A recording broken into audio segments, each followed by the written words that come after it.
Welcome to 5 tips and tricks that will instantly up your game in the Vader Immortal Dojo. I haven't posted in a while, and I saw that this was the winning option in the community poll I made about a week ago, so I decided to put my other projects to the side and make this for you guys. Enjoy. Tip number 1. Using the right saber. When you're going for eliminations, you want to use Maul's Unbroken Saber. This is because when you need to block a saber attack, you have a whole second blade to block with.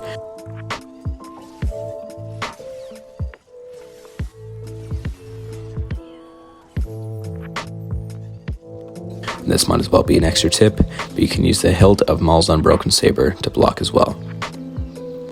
Just make sure you don't use the hilt to block any other kind of attack because it will not work. So I was actually wrong about that. Apparently you can block other kinds of attacks with the hilt, but it's just much harder and much less consistent, so I still wouldn't recommend actually using it. Sorry for the interruption, back to the video. As an added bonus, Maul's Unbroken Saber is able to take out droids who have 2 saber swings worth of health in just one throw. This is because with specific timing and throwing speed, both of the blades can strike the droid and therefore do double the damage that you would normally do. Many people would argue that Kylo Ren's lightsaber can do even more damage and be even more useful when blocking because it has one more blade than Maul's. I would not advise using Kylo Ren's lightsaber because the 2 extra blades are unreliable, due to the fact that even a slight mistake in the angle of the vent blades can cause blaster bolts, rather than acid, razor blades, or lightsabers to pass right through them and cause you damage.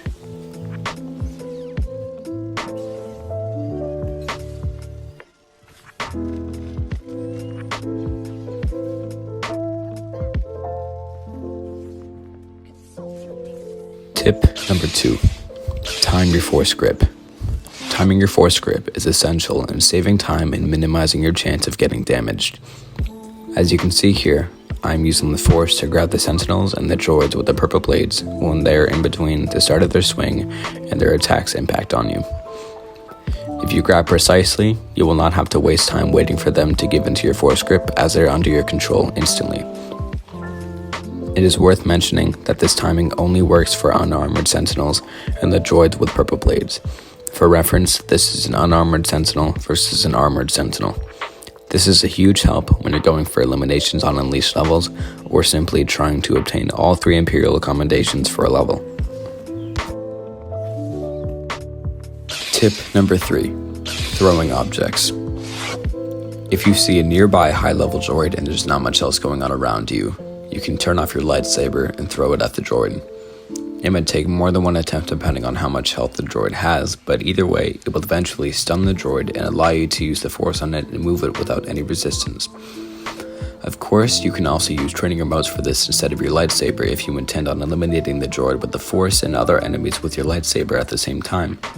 Keep in mind that the basic and blade training remotes are the best remotes for this as they offer no resistance when you use the force on them. Also keep in mind that this does not work on armored sentinels unless you damage them enough for them to be in their unarmored form. Tip number 4. Using your blaster.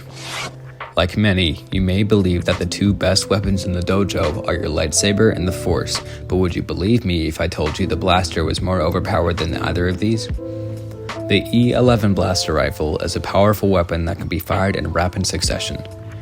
It requires 1 shot to kill this droid, 2 shots to kill this droid, 3 shots to kill these droids, and 5 shots to kill an armored sentinel.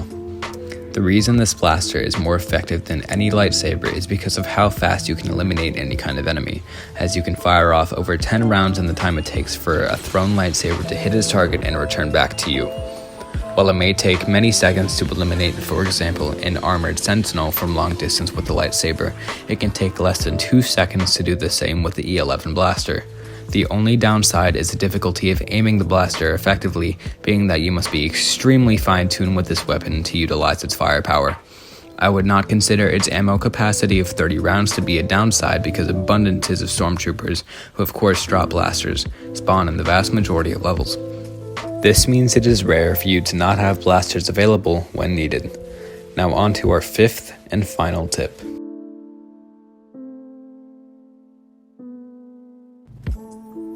Tip number 5. Accurately deflecting lasers.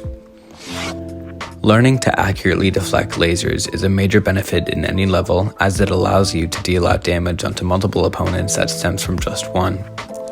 It depends more so on the angle of your blade than it does on which direction you're swinging.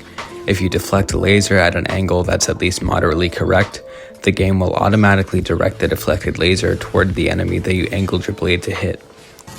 Your goal should always be to direct the laser at the opponent that the attack came from after you've directed the previous lasers at other opponents. The two opponents that I favor most when attempting to damage many opponents via laser redirects are the red training remotes and stormtroopers. This is because the red training remotes fire off a barrage of weak lasers and stormtroopers fire off 3 strong lasers. Essentially, the remote droids can be used to deal minor damage to more targets, and stormtroopers can be used to deal massive damage to less targets. Overall, these were the 5 tips and tricks that I personally used to up my game, and with practice you can use them to be an unstoppable force of nature in the dojo. Remember, use Darth Maul's unbroken saber. Grab an unarmored sentinel or a purple-bladed droid between the beginning and end of its attack. Throw your non-ignited saber or training remotes at droids to stun them.